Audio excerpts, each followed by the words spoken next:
Welcome back to the Resource Nexus Podcast. Today we're diving into the rankings.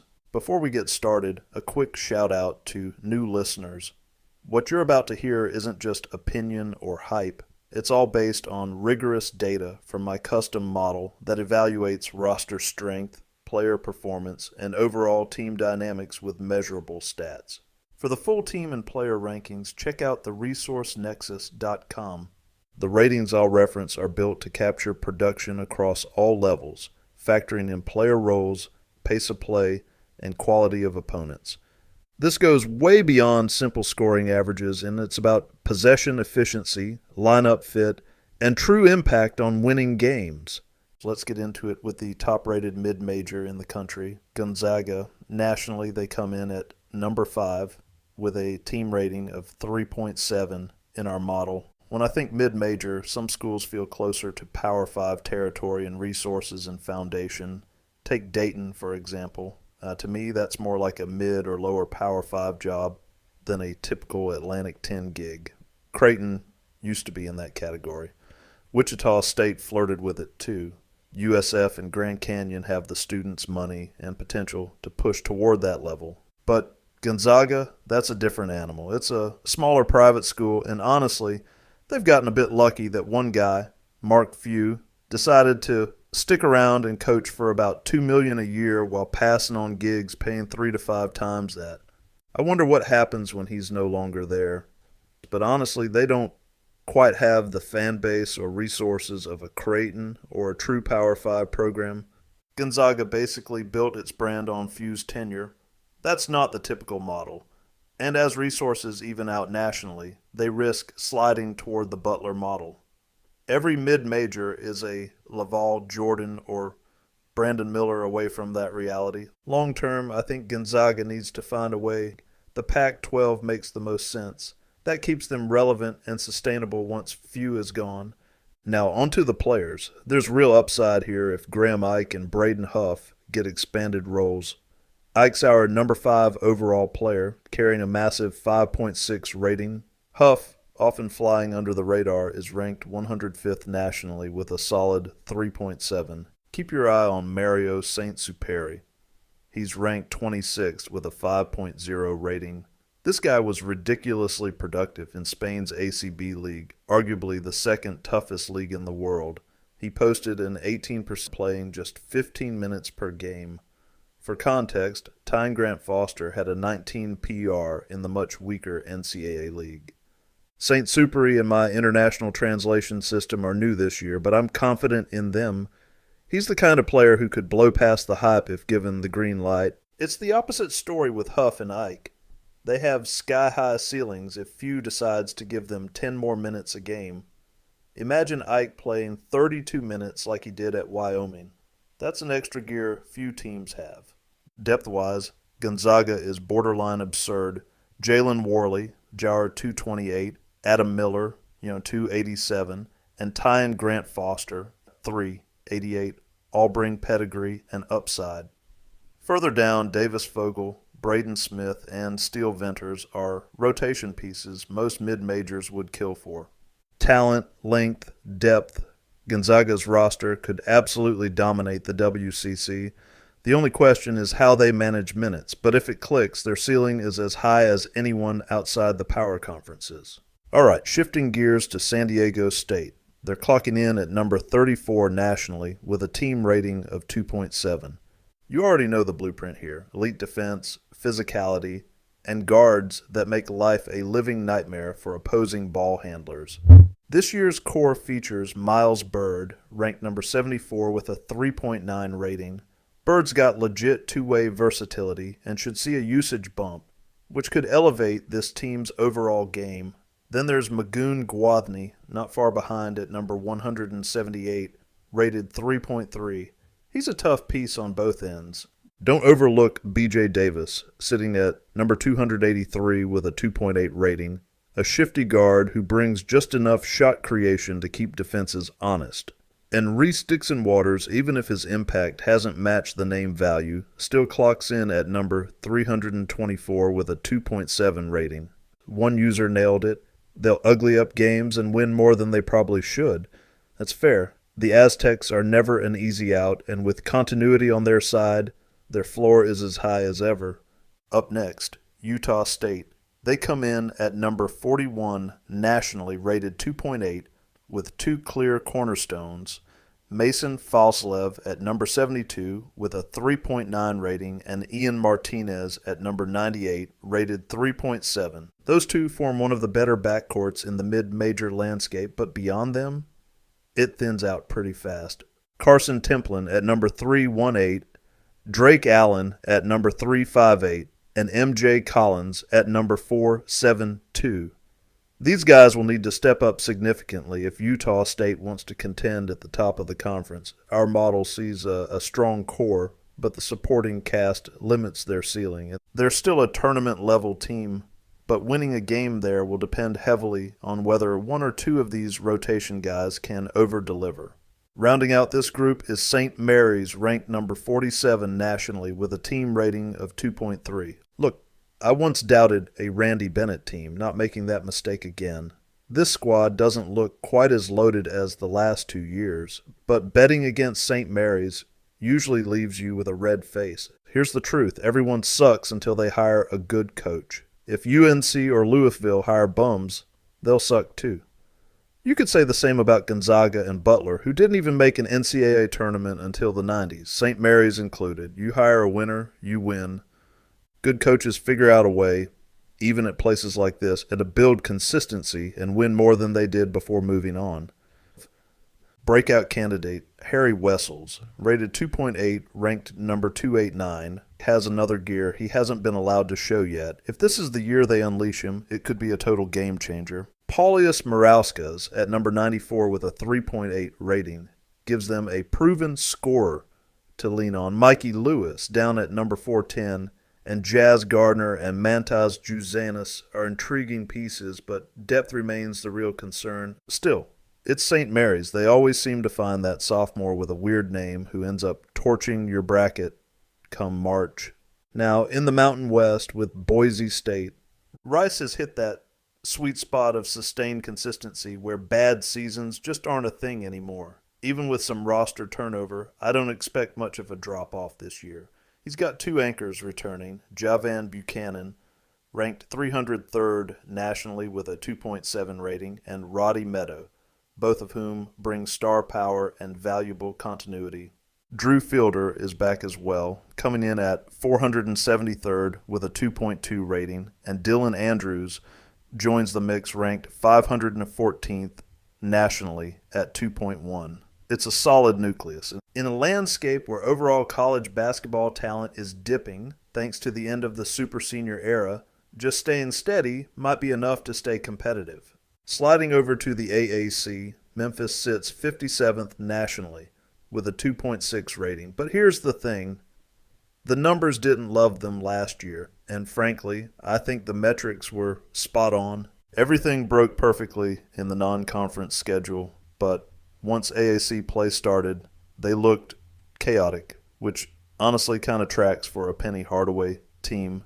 The big X factor is Dane Danger, ranked 52nd nationally with a 4.3 rating, but that's contingent on a waiver. If he doesn't get cleared, this roster gets a lot more questionable. Sincere Parker is ranked 273rd at 2.8. Aaron Bradshaw, a former top recruit, slots in at 325 with a 2.7. Doug McDaniel comes in at 333 with a 2.7. There's talent on paper, but the trust level? Let's just say I'm not investing in Memphis stock until Penny proves he can create some stability. Now let's talk South Florida, sitting at 65th with a 2.1 team rating. Don't let the name brand fool you. This is a quietly dangerous team. Hodgson already proved himself at Arkansas State, posting a top 85 season and taking Arkansas State from 300 plus to respectability. Now he's bringing some of those same ingredients to USF. Random note from the message boards. Some fans wondered what Brian Hodgson got paid at USF. This isn't Memphis or Gonzaga money, but it's probably among the highest paying jobs outside the Power 5. They were paying Brian Gregory top 80 level money so expect that kind of investment here. Damian Collins, formerly of Kentucky, ranks 264th nationally with a 2.8 rating. Isaiah Nelson and Wes Ennis both check in around the 2.5 mark, ranking 364 and 376 nationally, respectively. Joseph Pinion adds depth with a 2.0 rating, while C.J. Brown brings some continuity from last year's team. They've also landed one of the best players from Division II, plus Collins, who was sneakily efficient during his time in the SEC. USF might not have a storied basketball tradition, but they're quietly one of the richest mid-major programs in the country. There's a real foundation being built here. San Francisco is up next, checking in at 66 nationally with a team rating of 2.1. This program has become one of the quietest success stories in the mid-major world. Since Kyle Smith started the trend and Todd Golden kept it rolling, they've now had 7 straight top 100 finishes. Gerlufsen, now entering his 4th year, has done an excellent job as head coach. Frankly, I'm surprised he hasn't been poached by a Power 5 program yet. If he wants one, it feels like only a matter of time. As for the roster, Tyrone Riley comes in at 307th nationally with a 2.7. Ryan Beasley is ranked 485 with a 2.2. Carlton Lingward is right there too, also at 2.2 with a OB-Egg ranking. You've got Indewito Newberry and David Fuchs, both rated at 2.0. It's a deep and balanced group, but very much on brand for San Fran. Let's pick things up with Nevada, checking in at 74th nationally with a 2.1 team rating. The Wolfpack have a star in Vaughn Weems, who ranks 235th nationally with a 3.0 rating. He's the kind of player that can carry you to the right side of the bubble, especially in a Mountain West that's thinning just a bit post-Super Senior era. George Washington is next, and there's legit reason to be excited in Foggy Bottom. Rafael Castro, ranked 243rd with a 2.9 rating, is one of the top mid-major players in the country. He'll lead what I think is Chris Caputo's best team yet, and honestly, maybe GW's best since the Mike Lonergan era. The team rating is a solid 1.9, good for 88th nationally. There's upward mobility here if Castro gets some consistent help around him. Right behind them at 76th is Dayton, also rated 2.1. Even with roster changes, this program has a way of staying relevant, especially when they've got some size and shooting. No top 300 players here, but they've earned the benefit of the doubt as a consistently well-run program. At 80th nationally, we've got St. Louis, and here's where it gets fun. Robbie Avila, yes, that Avila, comes in at 113th in the country with a 3.6 rating. He's easily one of the most entertaining and unique bigs in college basketball. Great touch, high IQ, and just unbothered by conventional pace. If you don't appreciate Avila, you probably don't enjoy basketball. SLU's team rating is a solid 2.2, and he gives them a real ceiling if the supporting cast holds up. Next up, Loyola Chicago at 81st with a 2.1 rating. They bring in Alexander Richardson, ranked 291st nationally at 2.8. Not a household name yet, but he fits their mold. High effort, positionally versatile, and productive. After a bit of a post-Valentine slump, this could be a rebound year. New Mexico comes in at 87th with a 1.8 rating, but the individual talent, it's there. Antonio Chaul ranks 216th nationally with a 3.1 rating. Definitely a name to know. He's one of the most promising offensive wings at the mid-major level. Liberty sits at 90th with a 1.7 team rating, still adjusting to life in Conference USA, but they've maintained their defensive identity and cohesion. Right behind them, Santa Clara at 91st with the same 1.7 rating. They've got a gem in Elijah Mahi, who clocks in at 226th nationally with a 3.0 rating. Santa Clara continues to thrive off of under-the-radar talent and international scouting. George Mason is at 92nd, coming in with a 1.7, but the Atlantic 10 is ripe for someone to rise, and they've got the facilities and fan base to do it. VCU lands at 93rd nationally with a 1.9 team rating, and yes, they've got a big-time piece in Tyrell Ward, ranked 263rd with a 2.9. Ward's a former high major recruit with real two-way ability. If the light stays on, VCU becomes a very real threat in the A10. At 94th nationally, we've got Grand Canyon sitting with a 1.9 team rating. They bring back Jaden Henley, a top 250 player, at 248 with a 2.9 rating. And is a perfect system fit for what Bryce Drew likes to run. Wichita State is 95th and actually rated a touch higher at 2.0. Corey Washington, ranked 246th with a 2.9 rating, headlines the group. He's a strong physical forward who can carry the load if the Shockers figure out their guard play. Charleston comes in at 96th, but with one of the strongest non-P6 rosters in the CAA. They're sitting on a 2.0 team rating and have quietly become one of the steadiest mid-majors on the East Coast. Oregon State, yes, now in the WCC, checks in at 99th. Keziah Ikisi ranks 234th nationally with a 3.0 rating. This transition to a mid-major league gives him a real chance to shine as a dominant interior presence. At 100, we close out this segment with UC Santa Barbara, coming in with a 1.8. They've got Aiden Mahaney, who ranks 277th nationally with a 2.8. Before we wrap this block, let me give a shout-out to a few other top 300 mid-major guys that didn't make the team cut but deserve recognition. The best players to keep an eye on, not on a top 100 team. Several of these teams are really close, however. Chase Walker at Illinois State, ranked 220th with a clean 3.0. Jeremiah Cherry, Sacramento State, 248th, 2.9. Jamel Jones, New Mexico State, 275th, 2.8. Frank Mitchell, St. Bonaventure, 276th, 2.8. BJ Davis, San Diego State, 283rd, 2.8. Vacian Alette, UTSA, 286th, 2.8. Roman Doman, Murray State, 292nd, 2.8. These are names that will show up in box scores all season. Keep an eye on them, whether you're a bracketologist or just someone looking for value on a Tuesday night slate. Let's take a second to talk about a team I didn't expect to be mentioning in the same breath as impressive offseason. And yet, here we are. Radford. Yeah, I was skeptical of the coaching hire at first. Thought it might be one of those, let's just keep the program afloat type deals. But man, they crushed the portal, like analytically surgical. Easily one of the best off seasons I've seen relative to their level. They're sitting at 119th in the national rankings, and honestly, I think they're going to be better than Seton Hall. No joke. I've said it before, but Shaheen Holloway might want to call up whoever's handling Radford's recruiting operation.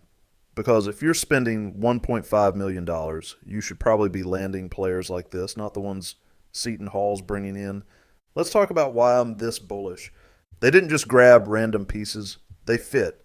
They shoot it. They've got positional size. And you can tell their staff knows how to build a modern roster. It's got the fingerprints of someone who comes from an analytics-first background. Now, as far as the numbers, the model doesn't love them yet, but I could absolutely see them finishing around the top 100 once it all clicks. The shooting, the lineup versatility, the experience, and it's all there. The only real unknown is how you rate a first-year head coach with limited experience. Here's what they brought in. Jaylon Johnson, 6-foot senior from Tennessee Tech, averaged 14.3 points and 4.8 assists. Tyson Brown, 6'9 forward from Georgia Southern, 7.3 points, 6.8 boards, and a PER of 19.5. Just a reliable interior piece. Louis Jordan, another 6'9 senior from UMBC, not flashy, but 7.5 points, nearly 4 boards, and hit shots at a solid clip. Third in the nation in three-point percentage at 48.8. Dennis Parker Jr. coming in from NC State, solid wing that was getting 15 minutes a game on the Final Four team. Brennan Rigsby, a combo guard that was very good at Oregon. Del Jones from Clemson, who was in the rotation as a freshman for a top 25 type team. Frederick Eriksson, who averaged 12.5 points in Germany's Pro B League.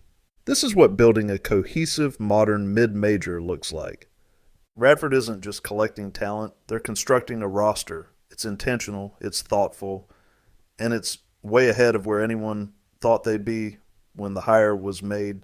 Don't be shocked when they start creeping up the rankings. The pieces are in place. And if the coach can actually coach, yeah, it's game on in the Big South with High Point. And that wraps up this segment of the Resource Nexus Podcast. Thanks for tuning in and diving into the numbers with me.